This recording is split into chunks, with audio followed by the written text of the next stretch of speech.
I actually think, and I'm going against all the people that teach otherwise, but I think that the business model working is the definition of product market fit. So some people talk about product market fit and then like go to market fit or like whatever. I'm like, what?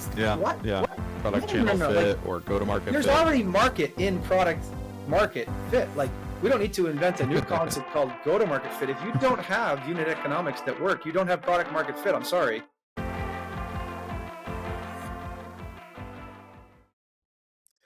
All right, welcome to another episode of Founderlicious. I'm here with my co-host Max Feinhizich.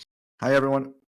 And today we're very excited to have a very special guest, Steve Fredette, co-founder and president of Toast. And for those of you who don't know what Toast is, they're a point of sale and management system for restaurants.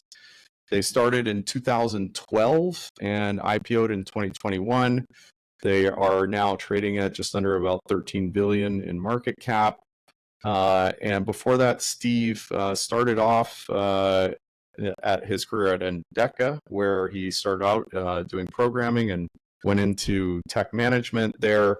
And he has a degree in chemistry from MIT. Thank you very much for being here, and welcome to Steve. Awesome. Steve, let's dive right in. So MIT degree in chemistry, and your first decision out of school is to join a startup called Endeca. Tell us about that. How did that come about? Yeah. Well, I'm first happy to be representing all the chemistry majors out there from MIT Course 5. Thank you. Anyway, I think that I like to think about myself as a student of life and learning. Having a love of learning in general, and so I've been a self-taught person for a long time, and I valued that, right? And so in high school, I learned to code. Early in high school, I would say, and then I started just learning different things. I learned JavaScript, and then I learned Perl and HTML and CSS, and then someone told me I should learn a real programming language, and they told me I should learn Java, and so I learned Java. Which was great, and that was kind of fun. And back in the time of applets, I learned Flash. I did some Flash programming. I was just talking to someone. I met someone at Adobe the other day. Had a product leader there that was the product leader on Flash, and so we had a whole fun conversation about some of the stuff I programmed in Flash in the day. That was a fun visual programming kind of stuff. And so I worked a couple internships in high school. I taught myself to program in this language called LabVIEW, which is used in sort of hardware tech stuff. I used to use LabVIEW back in early 2000. Yep. So LabVIEW was kind of fun. Yeah. That same company, I learned to build circuit boards. So I sort of taught myself some basic electrical engineering stuff, and I programmed microcontrollers. So I taught myself whatever sort of assembly-ish language it was. I think it was C, I think, or something like that. But it was like low-level, voltage on a pin of a microcontroller and stuff like that. So, that's awesome. Then when I got to MIT, I really enjoyed chemistry, and I loved learning about it. I loved the theory. I didn't so much love the lab work. To me, having done so much programming, before I got to MIT, there's a lot of instant gratification that comes from writing a few lines of code, refreshing your browser, and seeing it in real time, the impact of your work. And then you do lab work, and I found myself doing an experiment one week, and it was like a 60-hour week, and I was coming in the lab in the middle of the night because you had to do it every 4 hours or something. I had to pipette a bunch of stuff. And at the end of that week, 60 hours later, my experiment failed. I was going to have to do it again the next week. I'm like, this is horrible. I hate this. So I just found, and then I realized that if I wanted to be an entrepreneur, and I kind of realized that in my journey at MIT. My roommate was an entrepreneur in high school. He had Arun Agarwal, if he's out there listening, was my roommate. Now he's been a very successful investor at TPG. He's a Toast investor. He himself was a founder a number of times after MIT as well.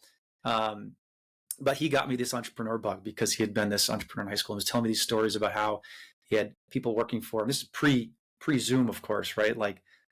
But he was doing remote work before it was a thing, and he had all these people that didn't even know he was in high school when they were working for him. So it was kind of a fun story. And so like, this is awesome. Startups are great.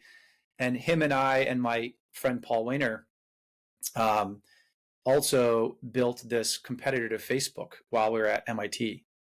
And that was actually PHP. So I learned PHP in college. That was what I picked up PHP and a bunch of database stuff.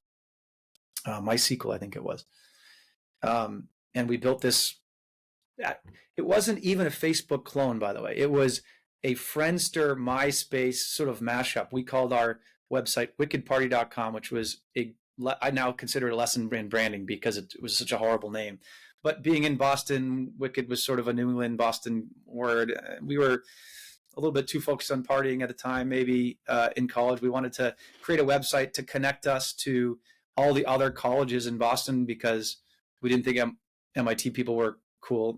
We were nerds ourselves, I suppose. So that's your natural inclination to think we want to hang out with the cool BU and, Tufts and Northeastern people or whatever. I love MIT, by the way, just to be clear. Amazing people. That's all right. But that was sort of like your college brain in action, I think. And so we created a site, and then you could connect with your friends. You could see your social graph. I could see my connection to Adam, to Max, and I was connected to Max through a third degree connection or whatever, just like Friendster had. And then the innovation we had was we tied it to your MIT.edu email, and so it would automatically create an MIT network. And if you logged in with your BU email, create a BU Boston University network, or NEU Northeastern network, and so on. And we got 30,000, 40,000 people using this website probably. Wow, and that's then, awesome. Then Facebook came out, A lot. and at the time, Facebook was being very doing what I think it can be an interesting strategy in consumer networks, being really exclusive. You had to be at Harvard only, and then you had to be just Ivy League schools, and then they opened it up at MIT. And I think because of that strategy, I actually don't think the exclusivity mattered, to be clear. But there was this cool factor of like being able to have MIT feel like we were in with these Ivy League schools. And then the other thing is, the real thing that I think was the innovation was it was called thefacebook.com. And everybody had just come out of high school, where for whatever reason, the psychology of high school is you must have yourself listed in the yearbook. Like there's always a few people that don't have their photo in the yearbook, but like 99% of high schoolers feel this. I already mentioned my high school yearbook quote, right? Are compelled to put your photo and then sign everybody else's yearbook, and it's the whole thing. So then you go to college, and there's this thing called the Facebook, and there was this strong pull to be like, I must be listed. I can't not be seen. In the equivalent of the yearbook, yeah. It was the digital equivalent of the yearbook. And I think what Mark and that early team did really well was they just had this knack for taking natural human, at least college student psychology, and digitizing it really well. So the fact that it was called thefacebook.com, I think was an incredible brand. And worked really well. And then they branded everything they did. They branded the Poke. I thought the Poke was this sort of brilliant, name for something that was sort of flirty, but sort of not. And the mass appeal for their brands, like Wicked Party, there's no mass appeal to that. Like, not everybody wants to be on a Wicked Party, at a Wicked Party. Yeah. It's got a negative connotation. It's got all sorts of things that you just don't want to associate with. But the Facebook is this just innocuous. Everybody can see themselves in that. The Poke was everybody could poke everybody if they want. It was fine, right? It wasn't, overdone. The Wall. I don't know if that was still a thing or not. Like the Wall, the news feed, the timeline. Oh yeah, sure. And so the idea of writing on somebody else's wall, like maybe naturally you might write on someone's whiteboard outside of their dorm room, right? Or actually write on someone's wall in the dorm room at MIT that let you like draw on the walls. In some of the dorms, not necessarily the one I was in, but at some of the dorms, like it was pretty cool to see that, like freedom that MIT would really entrust with their students.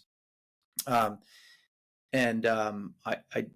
hope MIT never gets rid of that, by the way. So if anyone's listening from the MIT administration, don't delete. So I just thought they did a really good job with branding, and and digitizing the natural psychology of college kids.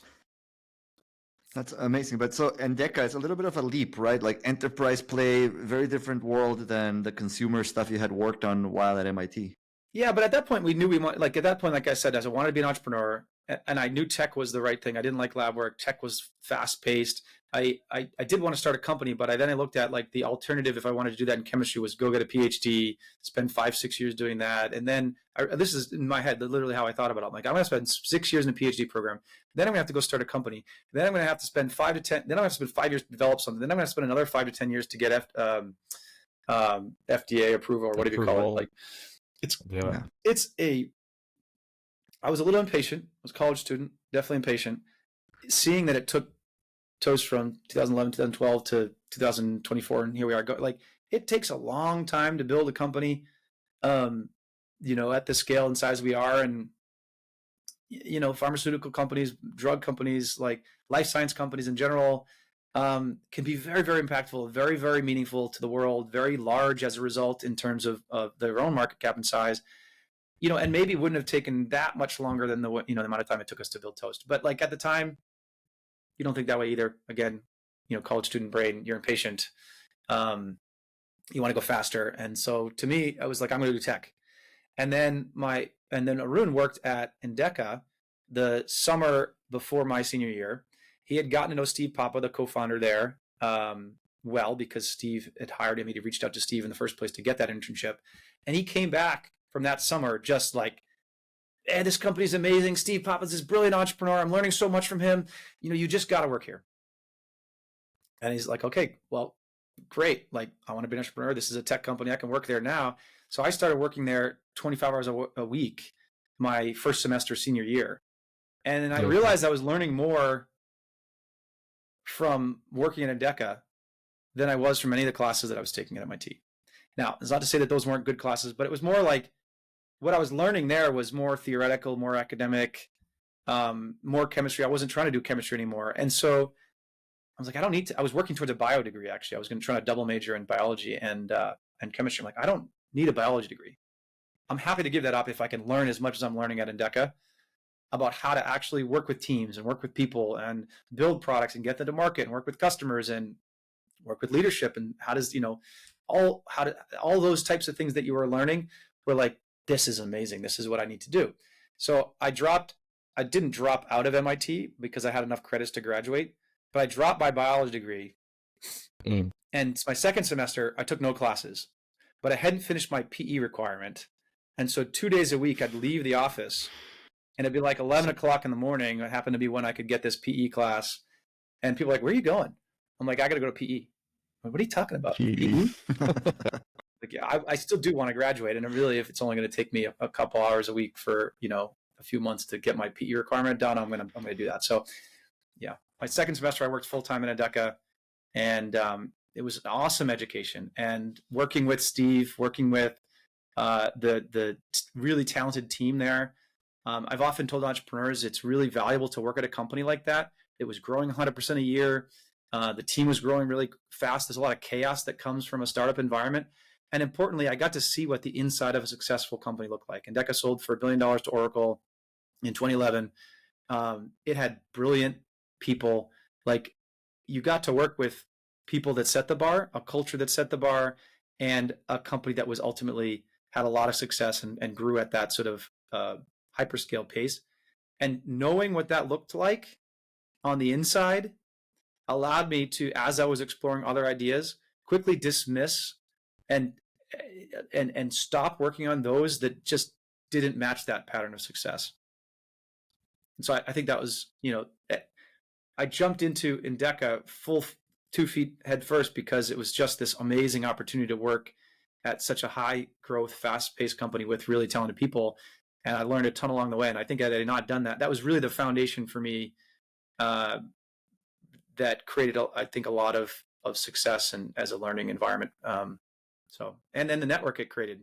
I did not want to go to business school. I remember being very intentional about not wanting to go to business school.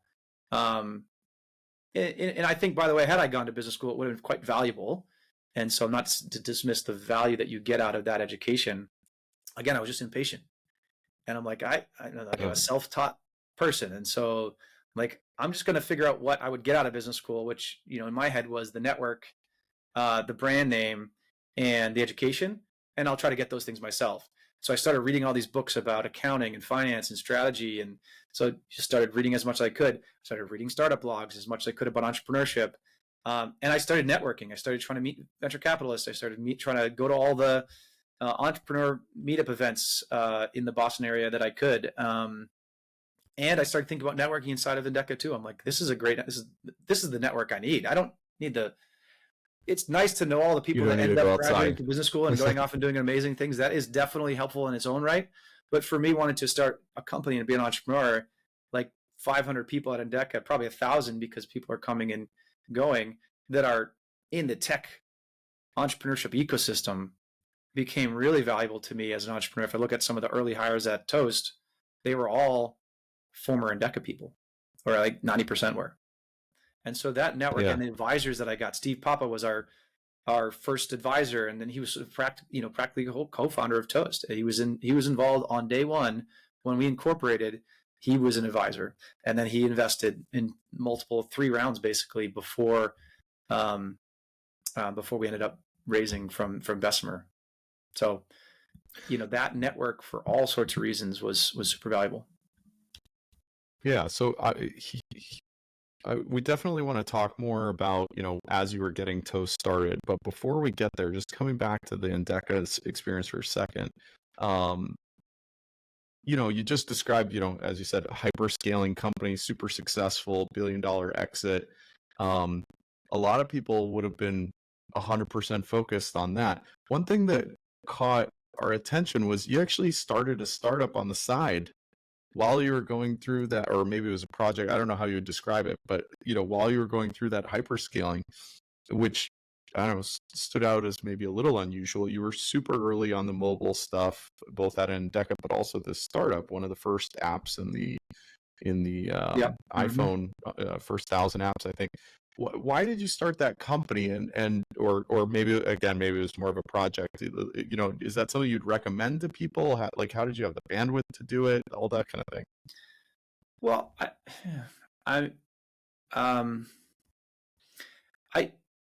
it was a lot of nights and weekends for sure, and I'm just, I guess, I'm motivated by, again, learning and maybe driven to wanting to start a company. Like there's a drive that comes out of that, a work ethic that comes from that I think is hard to turn off. But the idea came from a few things, and I don't know if I've necessarily told the story before, but I had a roommate or a close friend in college who had started something called Forecast Fox. John Strider, who was then at Google Ventures, and started Forecast Fox. And it was one of the first plugins in the Firefox plugin marketplace. And I don't even remember that. As a result, weather plugins were pretty popular, and he had the most popular weather plugin. Yeah. And I think he was originally linking to weather.com, and he goes and strikes a business deal with AccuWeather to change all the traffic over to them, and they'd give him some number of cents per click through. And so all of a sudden he's like printing money, and I'm like, there's not even much more development to do. Like, how much more development you could do on a weather plugin? It tells you the weather and you're good. And so I'm like, that inspiration of the success that you can get from the distribution that comes from a app marketplace. And if you're there first, could you get the kind of success that he got with the Firefox plugin marketplace? And so then I had someone on my team who was much more clued into the Apple ecosystem than I was. At Endeca, I was working on a lot of Java programming. I was working on a PC at the time, at a BlackBerry, and he was just he was an Apple fanboy. That's it. I think he'd be okay with that term. So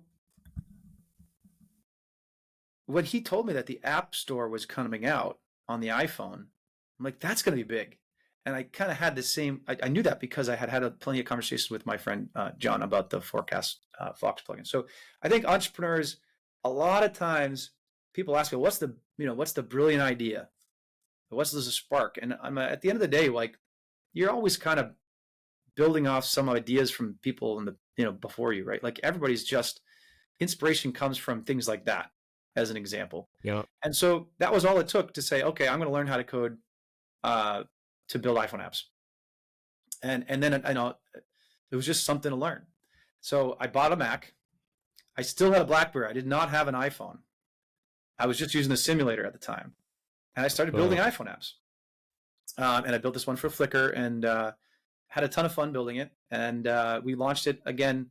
It was a free app. And so there was a lot of debates I had with there was 3 other guys that had been working with me on that app. And we had a lot of debates about whether we should charge for it or not. And so, it was interesting.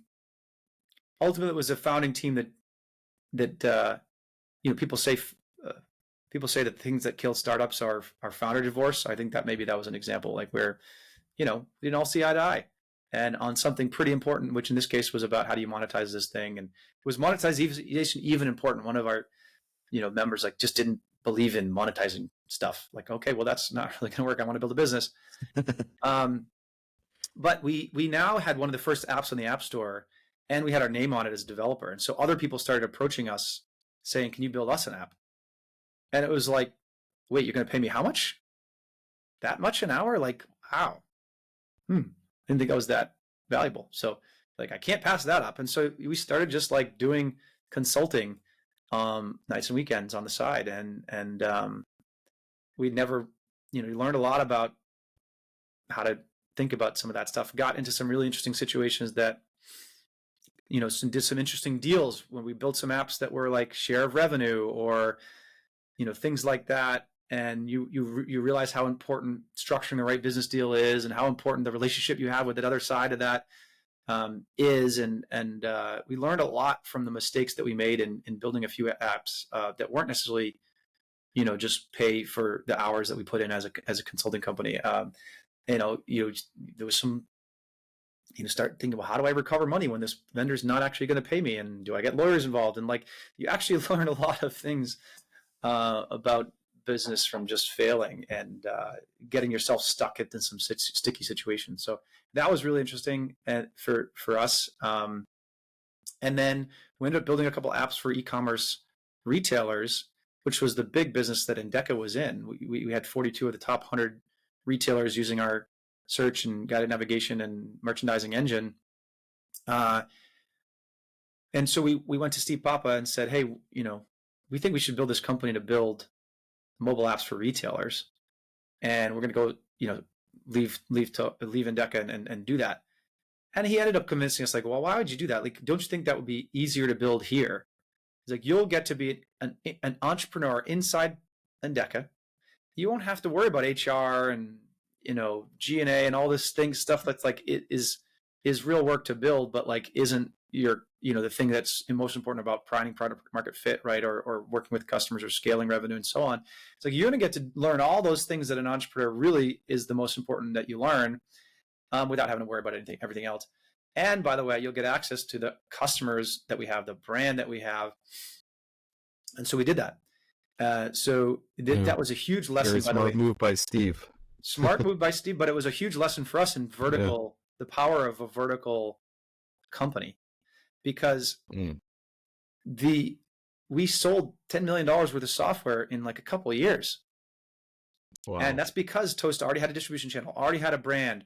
People wanted to buy more from us. E-commerce retailers wanted to buy more from us. We had a lot of credibility. Whereas when Endeca tried to get into other verticals, it was just much harder to convince people that when we didn't have that brand and we didn't have that distribution channel. And so that's what I took away from some of that experience, is the power of a brand and a vertical strategy. So when we started Toast, we took those lessons with us, and we knew we had to build SaaS because that was the modern architecture. We saw the rise of Salesforce and some of those early cloud providers. We knew vertical had a big advantage. We had been building mobile apps. We had built iOS, and we built mobile websites and mobile website. We built Android. We had seen what had happened in retail with the iPhone was that consumers were now bringing the mobile store, the .com store, into the physical store. And I didn't realize this at the time, but like a lot of e-commerce websites had nothing to do with the physical store. They had totally different fulfillment centers and totally different technology. They had different product catalog systems. They had different pricing systems, different buying and merchandising systems.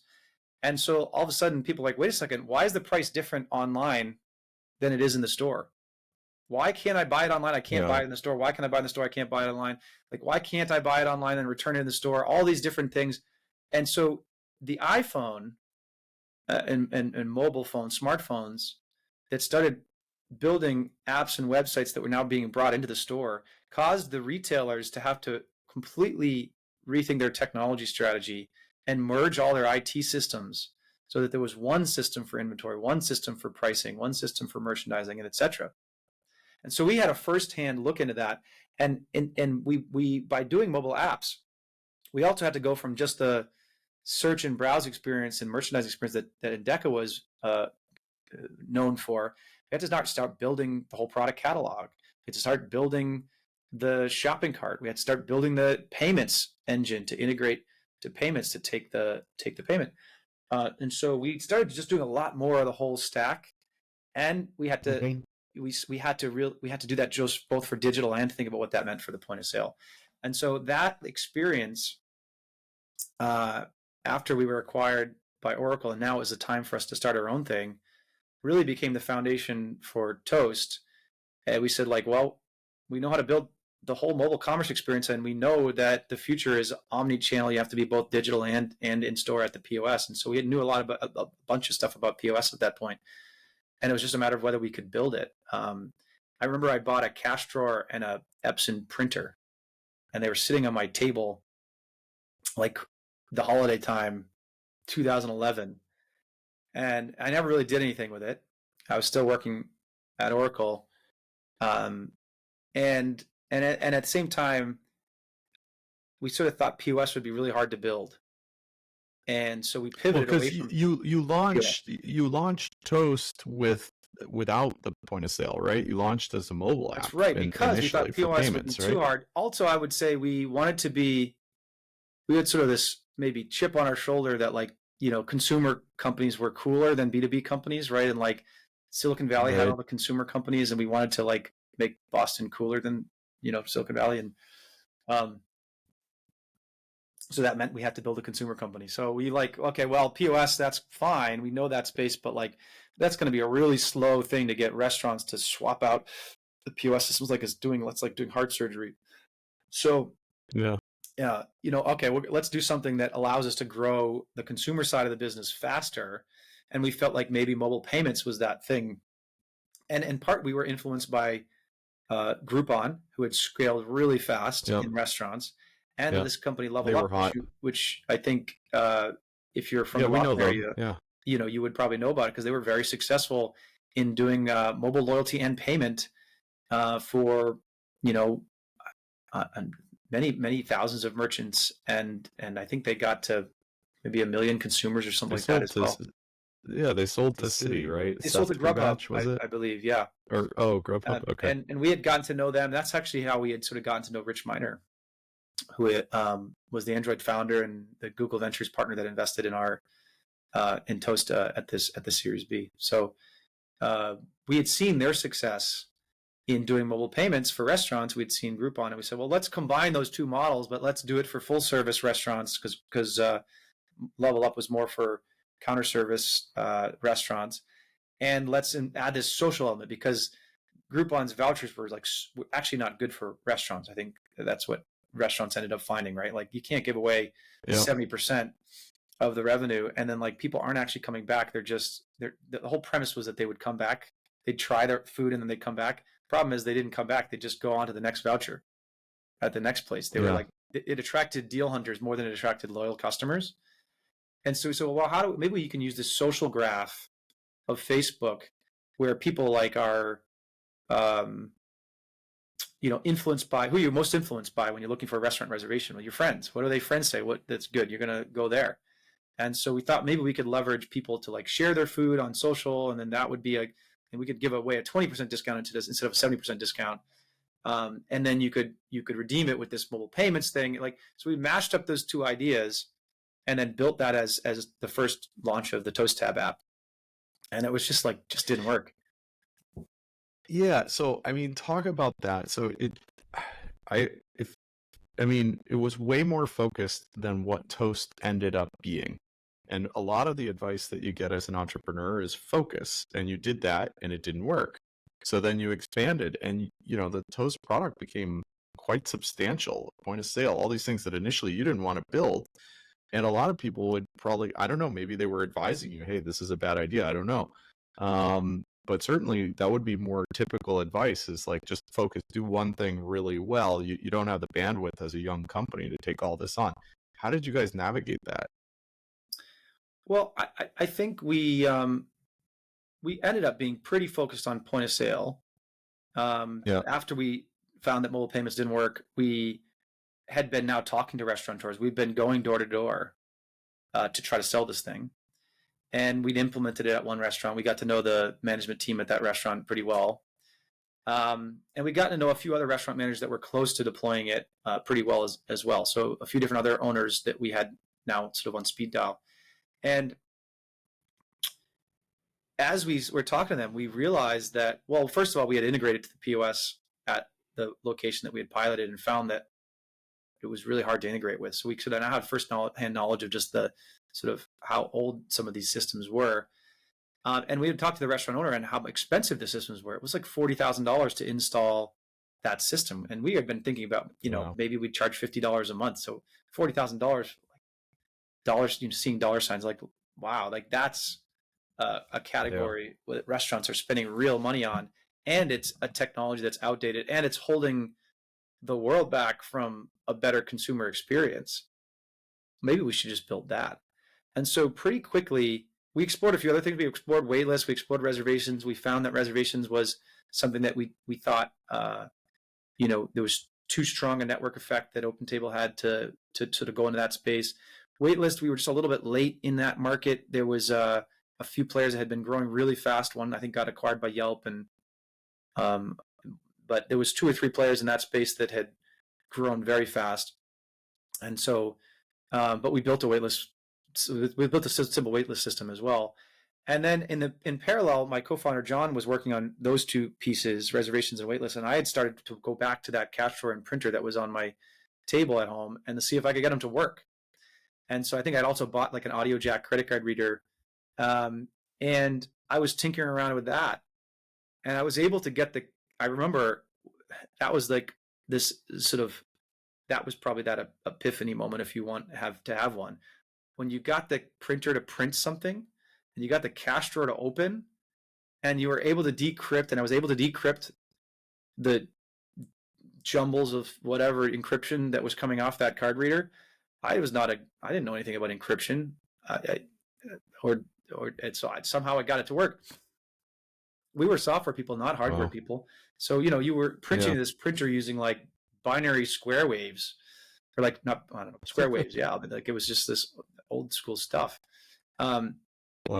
So as soon as I got that to work, like, hey, maybe we can build this, because we knew we could build the software side on the mobile app.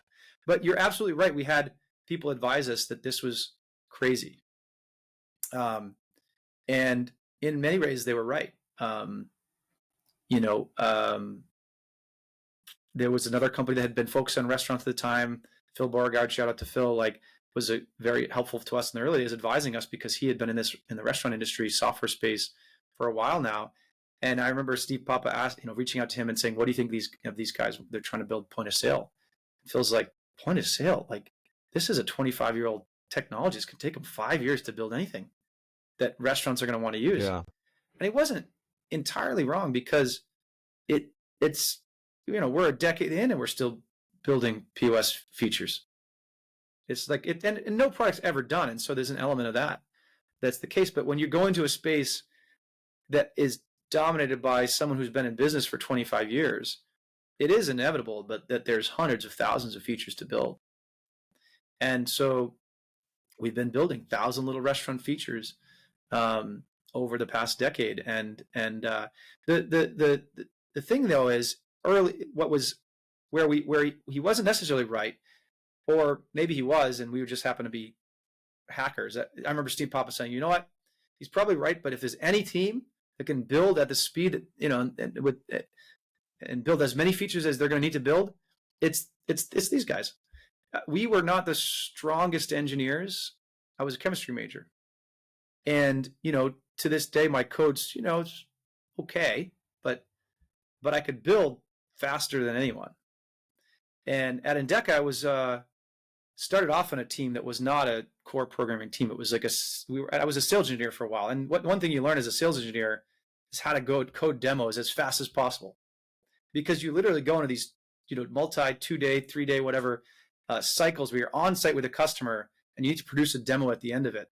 And it's literally like a 3-day race to code as much as you possibly can so that you can show the customer that your software is better than the competitors. I loved it. I mean, it was high stakes, right? Like high intensity, high stress, and you'd come out with it's like a 3-day long hackathon.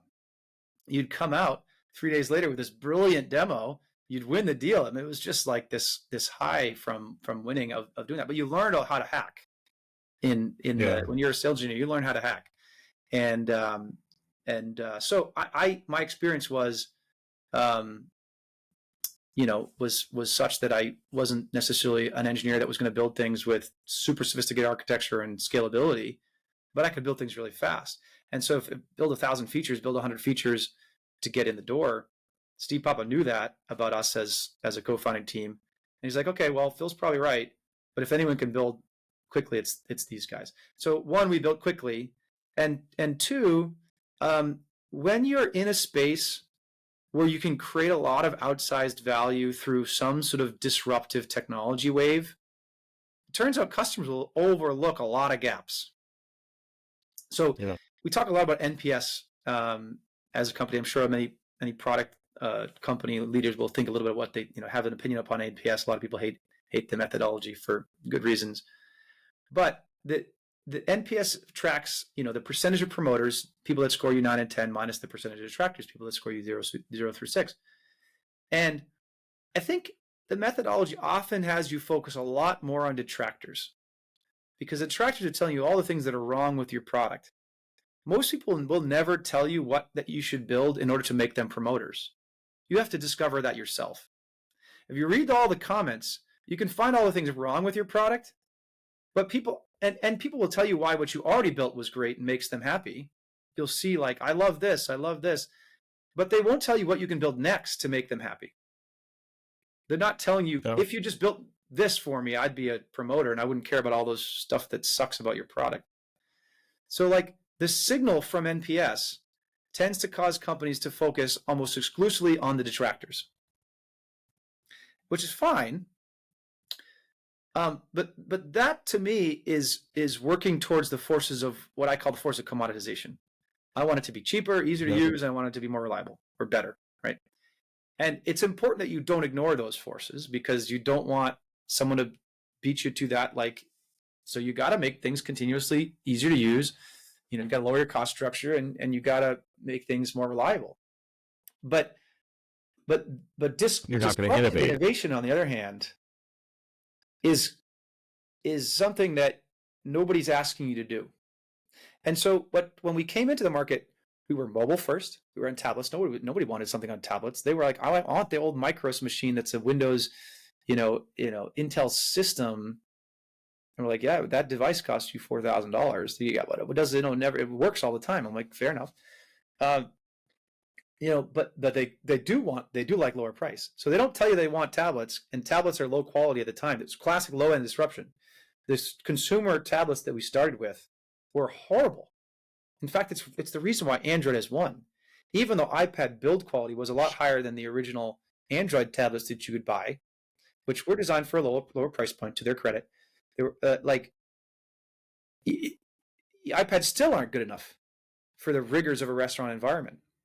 And so the Android, companies like Toast that were building on Android from day one have become the dominant system for restaurant hardware today. But at the time, it was hard to predict that because you said these really crappy devices, the battery was, have you ever gone to an assistant store and saw the battery expanding in the back of a tablet? Like the tablet's like, an inch thick okay, you don't want that. Not good. You don't want these things to explode. So,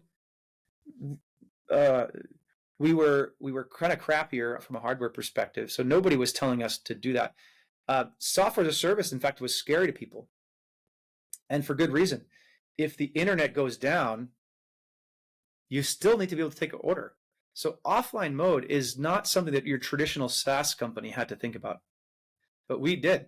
We had to build this whole really sophisticated system of like syncing data from the local system on Android up to the cloud and to our SaaS API backend. That system is really complicated. And your traditional SaaS company didn't have to build that. And until we built that, and we're still working on making that better, SaaS wasn't something that anybody wanted. SaaS, or certainly, I shouldn't say that. SaaS had a lot of value in the fact that from a customer support perspective, you could pick up the phone, we could log into your account in a minute later, fix your problem. That might have taken a $200 service call. Even if it was a 2-minute thing to fix, someone had to come on site. They had to, go to the basement, find the server, log in, figure out what the issue was and fix it. So SaaS was great for that. If you wanted to get your reporting at home, that was gold for a restaurateur who otherwise has to be in the restaurant 24/7. Never get to see your family. It's a tough job. But if you could just take that extra time at home because you could log into their reports and see what's happening in the restaurant on your phone, that was magical. Someone calls you up and say, you got to please change the POS button because we got to change out the beer, the keg, and we got to change it to a different item. Log into your phone and make the change from home. So, SaaS was magic. But on the other hand, the downside was it was disaster if the internet went down. And so SaaS people would position against Toast in the early days. The legacy players would be like, you do not want that. SaaS is bad. SaaS was seen as a really negative thing. And then we were fintech. By having payments in our business model, we could offer software at a fraction of the price that we would have been able to make the business model work otherwise. Nobody thought that was the way to go either. I remember people telling us, well, POS companies don't do payments. And the only POS company that did payments was this really crappy one. So like you might be able to get a couple percentage market share like that other company that's this crappy company did, but like that's just not the dominant model. So you're never going to get to like leadership in market share.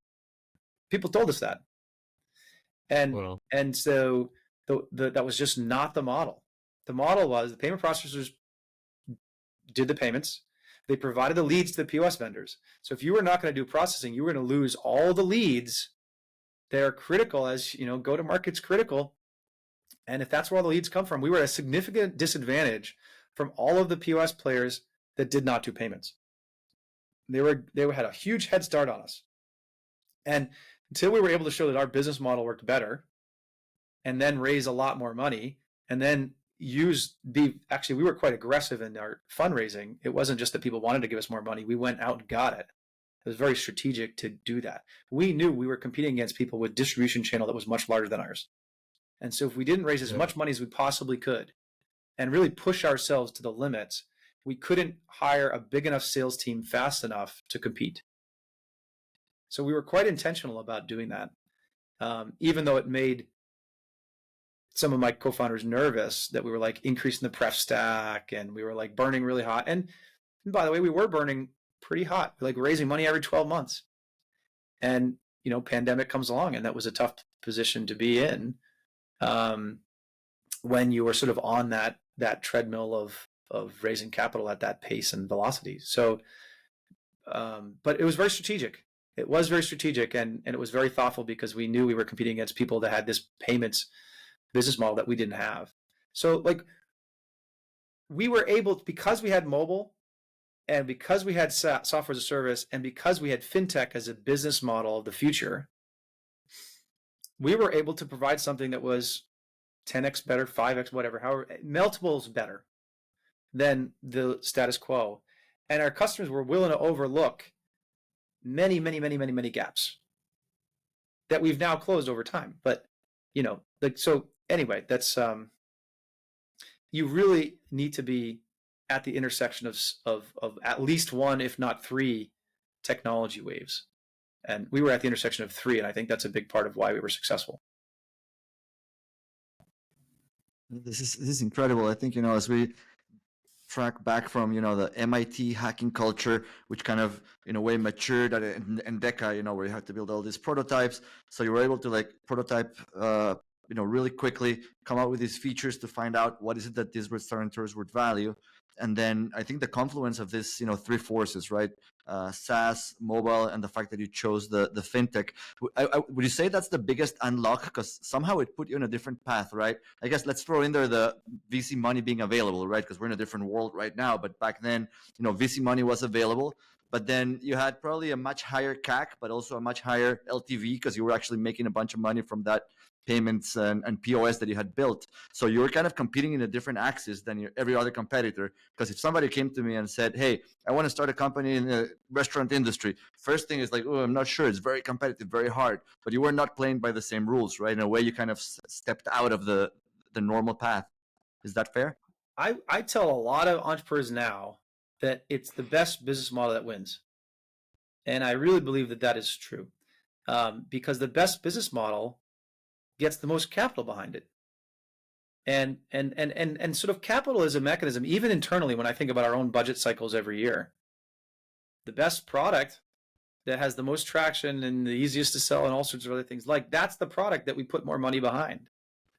And so as we look at capital allocation, and whether you're a VC or whether you're a big company investing a lot of dollars in your R&D budget or in your across the company, the best business model wins. Now, of course, not to say that product creating outsized value for customers isn't the most important lever in your business model. Your distribution strategy is is an important lever in your business model.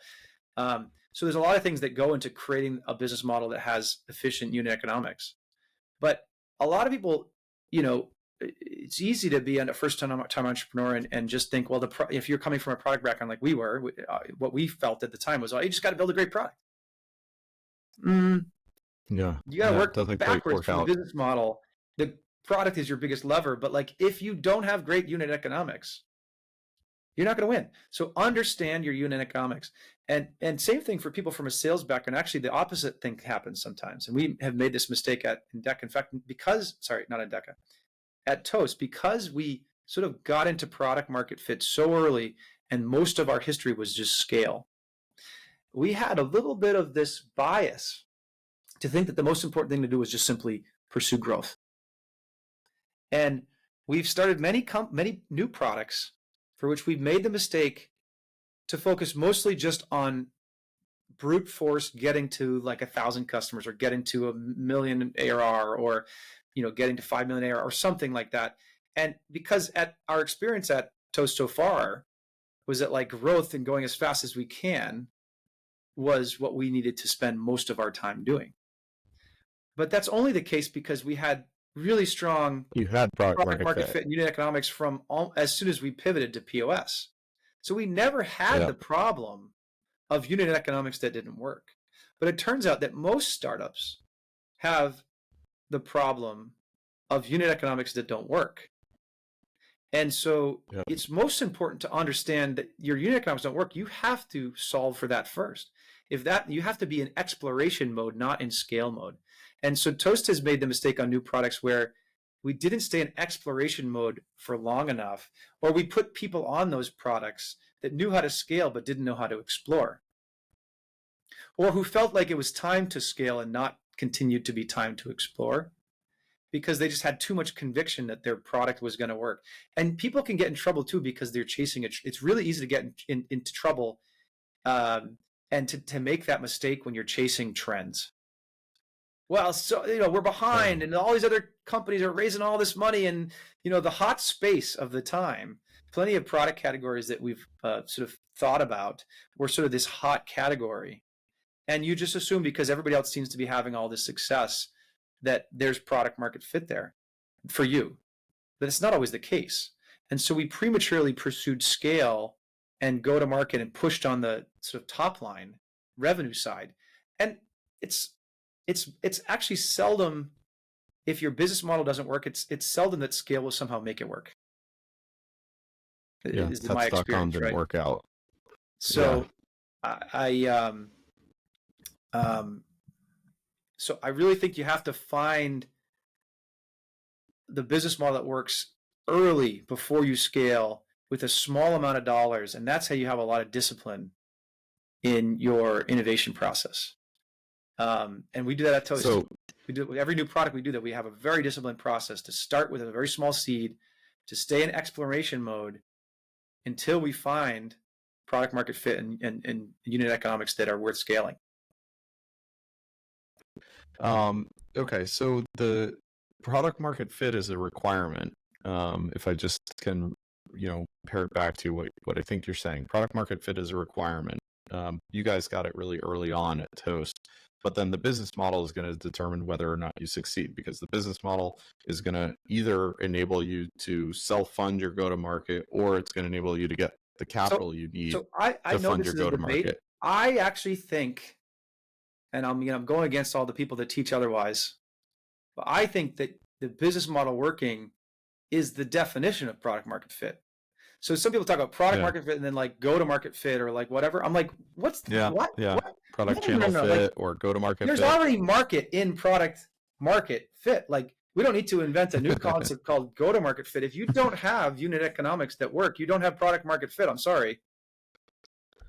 So you're combining those two things at once. When you're thinking about product, and I think people make a mistake by not thinking about that go-to-market. Yeah, I think you have to think about them at the same time, and I think it's because the product team that has to think about it. It's not like the product team's job to go find like product fit, and then like the go-to-market team's job to find go-to-market fit. They kind of have to be there at the same time. It's like have Clubhouse, to be, right? Like, that doesn't exist anymore. You had like meteoric rise and then no monetization, no stickiness, and it fizzled, right? Well, and I think this is what PLG teams famously do so well, right? Like you said, you can't have product thinking about growth or thinking about product, and then there's a growth team over here thinking about growth. Like it has to be done all sort of simultaneously by the same people or teams to make sure that the product is actually imbued with these growth attributes. I guess what you're saying doesn't just have to be PLG companies. It should also be sales-led companies or any other form of go-to-market. Bring those things together, like from the founding team members, the CEO, the founders, like they need to be thinking about that. Like, I'm not saying that product teams have to lead go-to-market. That's not what I'm saying. But I'm saying in the early days of a venture, whether that's internal or an independent startup, you have to be evolving both at the same time. I love that we're going deep into go-to-market. So, Adam and I teach this class at MIT around go-to-market for startups. And, a big thing is always like trying to meet the customer where they are. And I think with restaurants, many times, because the economics don't allow it, people are trying to sell to them online or on the phone. I think you guys innovated in a way, sending people to the restaurant, like meeting them there. Was that something that you guys experimented with? How did you guys end up figuring that could work? And again, was the different business model that enabled it and, made you guys kind of stay completely ahead of the competition? Well, I think that's probably a lot of that is the payments model enabled us to have enough revenue per customer to be able to make the economics work when we had a sales team that was more expensive because you had to go door to door. So, I think if we had a price point that was, I think $50 a month, $100 a month is a really hard price point to sell. It's really hard to sell that with a direct sales team. I think it's even really hard to sell that with an inside team. And then then you're stuck to, the only thing that really maybe works with a $50 or $100 a month price point is a channel or a completely self-service sort of e-commerce motion. Internet marketing, maybe you can pay for leads and things like that, but like it's got to be a really low touch motion. And so if you know that your product, this is why you have to solve these things at the same time, right? If you have a product that customers aren't going to pay more than $50 to $100 a month for, fine. But if there isn't a channel available to you, or if you don't know how to do brand marketing, or in fact it's just too expensive to get people's attention at that price point, can't get enough leads, you do your painted door tests or whatever, like I'm not sure you have a business model that's going to work. So you don't even build a product. Like even if customers love the idea of the product, don't even build it because you're not going to be able to get it to market. Like this is why I think you have to solve for them at the same time, because I actually think that you can do so much testing of your go-to-market model with no product. This is what my issue with the lean startup was for a while. It's like, well, you got to build an MVP. Wait, no. Don't tell people they should build anything. I don't think you should build anything. I think you should test your go-to-market model before you build anything. Now, at some point, you have to actually build something, and you have to show that it can actually work, right? You have to prove to your customers that you can actually make it work, that it does deliver the value that you're promising, right? So, but you can test your value proposition before you build anything. And you can test your go-to-market on the basis of your value proposition. And there's all sorts of ways to do that, whether you have an e-commerce channel where you, like I said, a painted door test where you do some AdWords tests. If you have a direct sales team, just go door to door and see if you can sign people up for the product. That's what we did.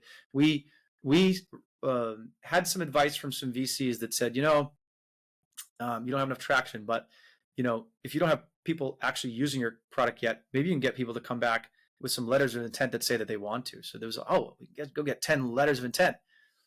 Well, we didn't do that, but what we did instead is said, because nobody was going to be willing to sign something to say they would buy our product yet, but we said, well, tell you what, we'll sign people up for a customer advisory board. And here's how it's not even a contract. It's literally just go to tell a customer, you're a restaurant, sign up for a customer advisory board. If we build this thing, you can have it for free. And there was no commitment to use it. No commitment to use it. And so it's, like no skin off their back. Except the reality is, if you join our customer advisory board, you have to give us time. So you were actually only going to sign up for a customer advisory board if you were really excited about the product idea that we were talking to you about. And so then I have something called the 2-meeting test. One, your product idea has to be good enough. Your value proposition has to resonate enough for somebody willing to take a first meeting to talk to you about it. And then once you have a first meeting, the detailed description of the product you're going to be build and the credibility with which they believe you can build it dictates whether they'll take a second meeting. So the idea of the first meeting validates that they have a problem that is worth them spending time to try to figure out if there's a solution for. The second meeting, if you can get them to take a second one, validates that they believe in the solution that you have to that problem. You can do that, whether it's a customer advisory board or simply just seeing how many people will take 2 meetings with you. You can do that to test, and this is at least for like an SMB product like Toast was. You can do that with no product. So I'm a big believer in that. Is that the difference between what failed as the first product for Toast, the mobile payments, and what succeeded with the point of sale? We could have figured out that it was never going to work if we had done that two customer test or 2-meeting test with 20 customers. Yeah. And this is why I say the value of seeing the inside of success looks like. We went door to door trying to get people to sign up for mobile payments, and that was just not what success looked like. It was really hard to get anybody to talk to. In fact, what we had been doing by trying to get people to sign up was basically a go-to-market test for a prototype. And when you walk into 30 restaurant doors and you only get 2 people to take meetings and then 1 person to take a second meeting and nobody to sign up, it's not a very good funnel, right? It's going to be really expensive to sell that, because you're basically now trying to find this needle in the haystack. You have to talk to 1,000 people to get 1 buyer. Okay, so that's not going to get you good unit economics. Then when we started building POS, we go to the 20 restaurants and we get 10 of them to come to Aman's basement for 2 hours and tell us about all the things that they were excited about us building for them. This signal that we got from the difference between selling mobile payments and selling POS, before we had built the POS at all, we already had signal that we were on the right track. And so the lesson learned was we spent 6 months building something that was, not to say it was a waste of time. I will also say that what we learned from those 6 months of building mobile payments completely pivot our technology strategy. And so there was a lot of learnings on technology architecture. Polling architecture is going to be horrible. We're going to have a message queue. Okay, the old web framework that we're using was really kludgy and not scale. We're going to have to try to choose a web framework that's going to scale, or all sorts of learnings that we had as we went through to build POS. We built it on a 2.0 architecture, and that is scaled for Toast for a long time. We still had to rebuild it ultimately, but we would have to rebuild it a lot faster had we not learned the lessons from that first 6 months of building. So I don't want to say that there was no value, but certainly we could have learned the product market fit lessons in a small fraction of the time, and we and could have pivoted much faster. So that's my issue with the lean startup, is this idea that it's all about building things. Too many entrepreneurs have read the lean startup and said, I just have to build an MVP, and they spend 3 to 6 months building an MVP only to find that it wasn't the right thing to build. And I just think you can short circuit that if you focus on the fact that product market fit has a lot to do with testing your go-to-market channel and finding the go-to-market channel, and you do that even before you build. And then you find, I think, product market fit without having to build anything. And so, like, I think the concept of breaking those two apart, and that the books like Lean Startup tend to lead entrepreneurs to think that they need to build first and then figure out go-to-market later. And I just think that's, for most companies, probably not the way to do it. There are some really, tech-heavy companies for which, like, if you build it, it's really easy to believe that there's lots and hundreds of thousands of customers or whatever, because, I don't know, if I make something 10% cheaper, I know there's a market for it. Like, that might be fine. And the thing is that the real risk in the company is the technology risk of whether the thing works. Okay, yeah, fine. Don't worry about testing go-to-market channels right now. Like, just get it to work. And now you have something 10% cheaper. Like, you're going to make a lot of money. But for a business like Toast, for a B2B SaaS business, for a business for which is relatively reasonably, you have really reasonable confidence that you could build it, it's really more about finding a problem that customers want to buy at the right price point that drives the right economics and the best business model winning. So go test that first. Yeah, I agree. I mean, as an engineer, I can tell you that obviously, as you know, it's a happy place to be building a product, right? Without having to go talk to customers. The customers are scary. My happy place is sitting at my desk, designing and perfecting and whatnot. So it can be dangerous to keep people in that away from customers for too long in the beginning. Couldn't agree with that more. So I mean, you guys learned those. You had Endeca. You learned those lessons early on at Toast. Now you're a sizable organization, but you've continued to innovate. You're going to continue to need to innovate. What has changed, or what have you learned about innovation inside Toast, since those early days? I think we've tried. I mean, I think some of these things that I'm saying now are a combination of learnings I had from the early days, but also learnings from trying to apply, entrepreneurship to dozens of products at Toast. So Yeah, we would try to take the same disciplined entrepreneurial same approach approach. of, start with understanding the business model, work backwards for something that's going to work there. But you really, I think we do I would say we do make mistakes sometimes if the business model looks really good, but with a whole bunch of assumptions. And turns out the most important lever is customers are really, really excited about it. And so if we don't test that value proposition and we just move forward with a business model that looks exciting, there's been multiple times where we find that actually when we get it out to customers, it's not as exciting. So I just think that's just another way of saying, like, the most important thing to do is to go talk to lots of customers. And the reason why I think that's the case is because, before you can measure things like unit economics, you can measure how excited a customer is about something. This is what Kent at Bessemer talks about in this idea of radical product market fit. I think he's done some videos and content about this concept that you can probably find on the internet. But at the stage that he's often investing, unit economics aren't always there yet. He's like, but you can go talk to 20 prospects that would buy this thing and see how excited they are about it. And if your customers aren't really excited about this thing, it's just going to be harder to sell. And if they are really, really excited about it, I'm pretty sure the unit economics are going to be good without even having seen the company test it yet.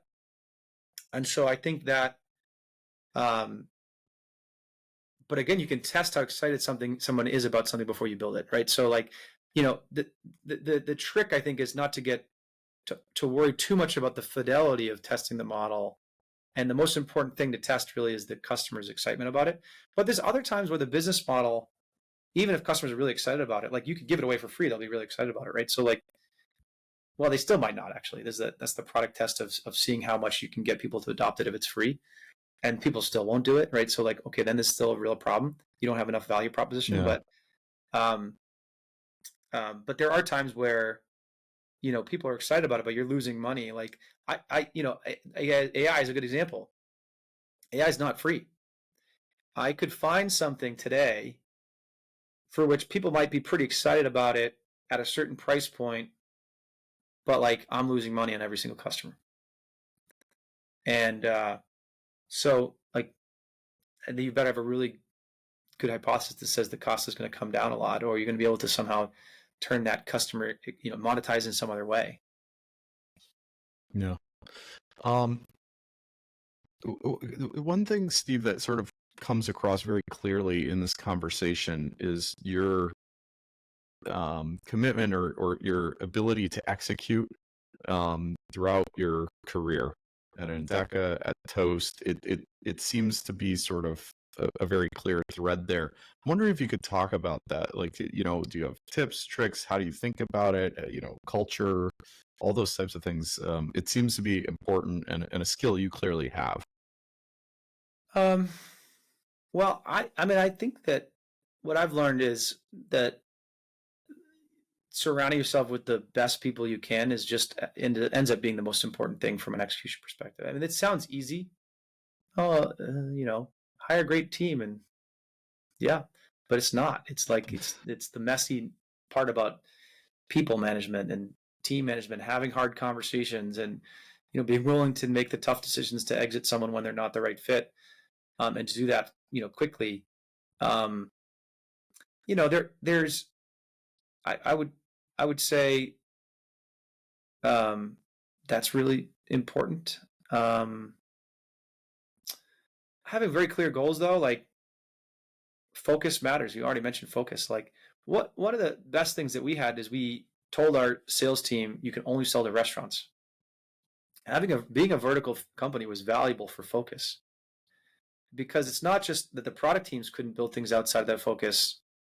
Sales teams couldn't sell things outside of that focus. Companies get themselves into trouble all the time because they don't give enough guardrails to their teams or to their teams they're selling. And it's not necessarily the fault of the sales teams, but it's hard to be a sales rep to make your number. You're going to make your number how you want, and you're good at. You don't know what the product teams will or won't be able to really sort of back you, do to back you up, and you're just hoping maybe I can sell it, and then like put a little pressure on the product team to go fix it, right? Like and that works just fine when both teams are aligned. The sales team only sells to restaurants. The product team only works on building for the restaurants. The product team is very motivated to build for restaurants because that's what we do. That's our, there's clarity of focus around that.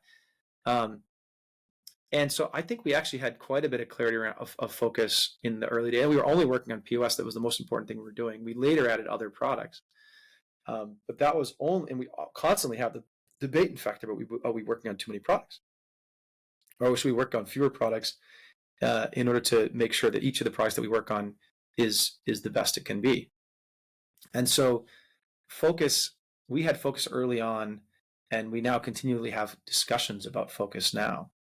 So I think focus is really important for execution, but the talent and the quality of your team is equally important. I'd say those are probably the two biggest things. That's awesome. So you mentioned AI just recently, and as we discussed earlier, like this big shifts, open opportunity, and obviously AI is one of these kind of shifts that is happening finally here, apparently.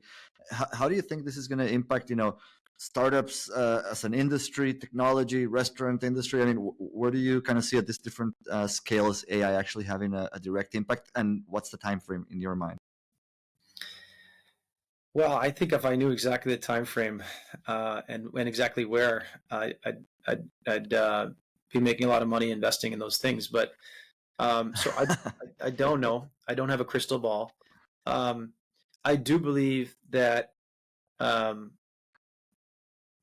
generative AI seems to be a certain degree of magic, right? Or which is another way of saying sufficiently advanced technology is indistinguishable from magic, right? So it seems to be a pretty big leap, and with that big technological leap, it's going to enable a new wave of things that couldn't be possible before, right? It's going to enable us to do tasks that were expensive to do with people that are now cheap to do with technology.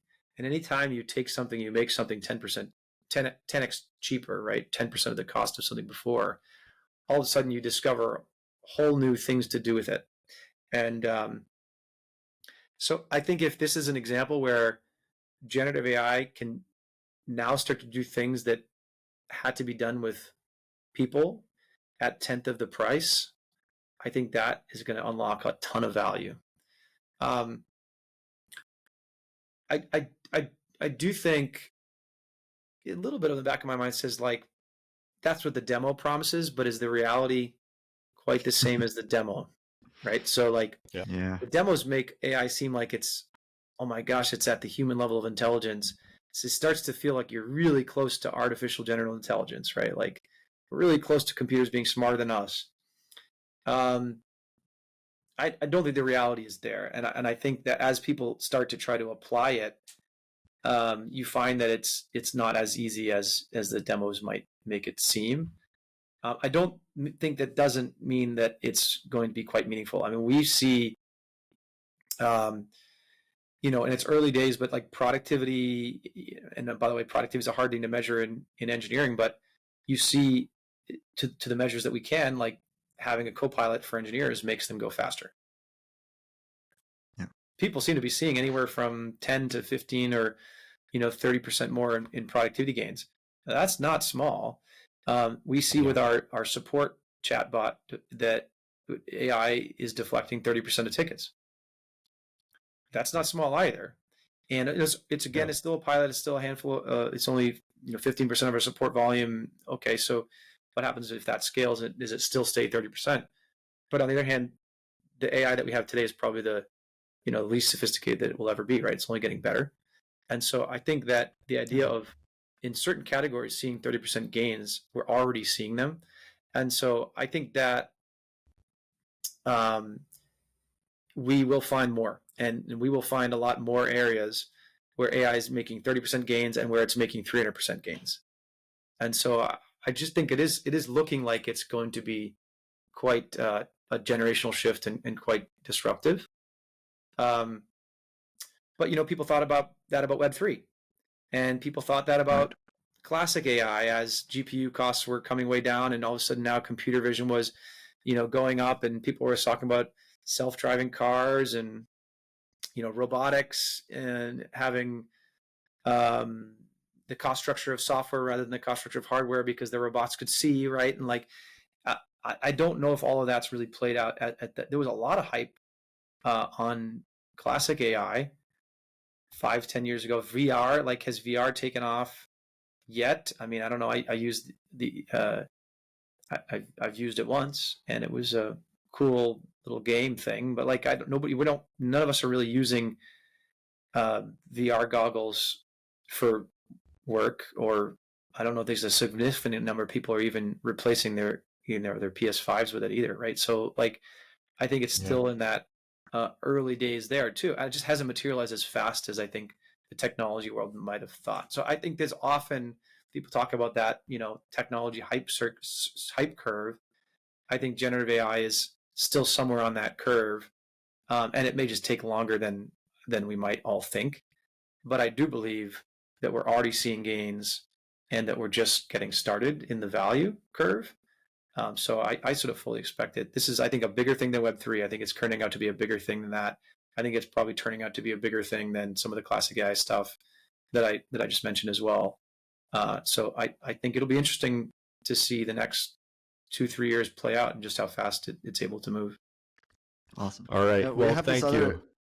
I was going to say, we have this other theme that I'd love to hear your take on, which is, productivity. And I heard, in another interview, you were talking about sleep and the value of sleep and not, overworking yourself 100 and however many hours a week.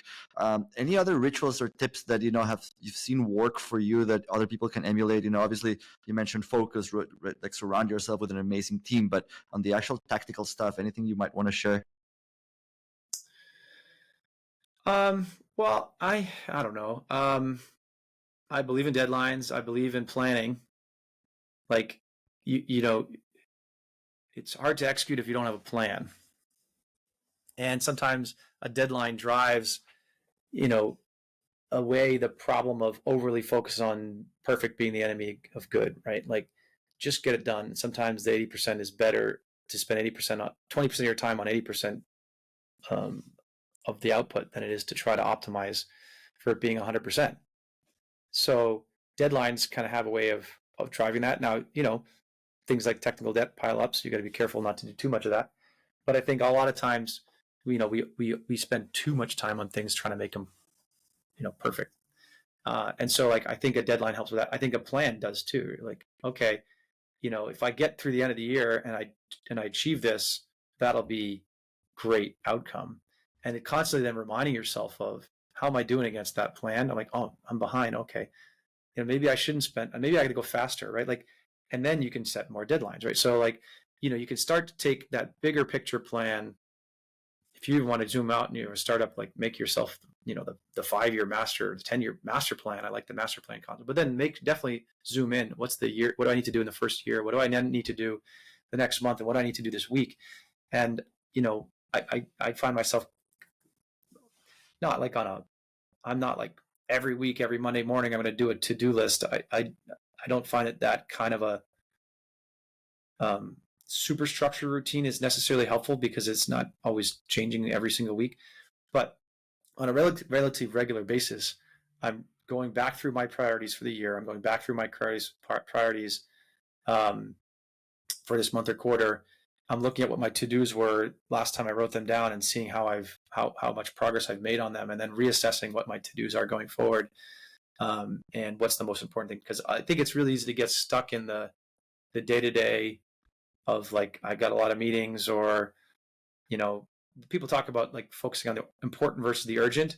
Really easy to let the urgent sort of just take away your time from what's most important. So I think it's important to have a routine of stepping away from the work and reflecting. And so people that are too much like, I must get up every day and, work out at 5 a.m. and do this, and it's like, that structure actually just keeps you on the grind of the treadmill of the urgent, not this, and whether or not that's the most important, though. I think the way you make sure you step back and say, am I working on the most important thing? Did something change? The context change? The context is always changing. The business is always changing. It's not likely in a fast-paced environment that what was important 2 months ago is still the most important thing now. So if you build too much structure in, you don't build the unstructured space and time to reflect on what you have and what's most important. I also think discovery, like, I always question, like, how much time is it worth to go to this conference? Like, this conference is not going to help me with this thing I got to do this week. And that's totally true. But maybe it'll cause you to think about something you'd never have thought about before. And maybe it won't do that next week or the week after that or the month after that. Maybe a year from now, you're going to look back and say, oh, you know what? There was this thing that, a conversation I had at this conference, this idea that some speaker was talking about, and I never quite understood it then, but now I understand it now. Or hey, that's an interesting idea. Now I actually have that problem. I should apply it, and I go back. And so I think that there's, I actually think there, making space for unstructured time for reflection, and then sort of this unstructured exploration time of that doesn't seem to be actually, like, moving you forward on your shorter term goals, but kind of, maybe Steve Papa used to say, cultivate serendipity. I think just you don't want to do too much of that, right? Because you got to hit your numbers, right? But on the other hand, you don't want to do none of that, because that's where some of the creativity and the discovery and the exploration comes in, that you never know when you're going to use. I love it. That's People awesome. talk about, All right. like, what is it? Some of the best cities that cultivate entrepreneurs are those cities where there's, like, lots of industries. right? Or some of the best entrepreneurs are people that are multidisciplinary. They're people that aren't sort of just have one thing that they do really well, but they actually are curious people or whatever. They're like, I don't know, but you've probably heard that, right? And so I just think you might not think that thing that that sports team that you're on has anything to do with your business, but you never know. So things like that, I think, I try to make some time for. That's awesome. I love it. Thank you so much, Steve, for taking the time. Really appreciate you coming on Founderlicious and for taking the time today. Yeah, Thank you. Nice talking to you.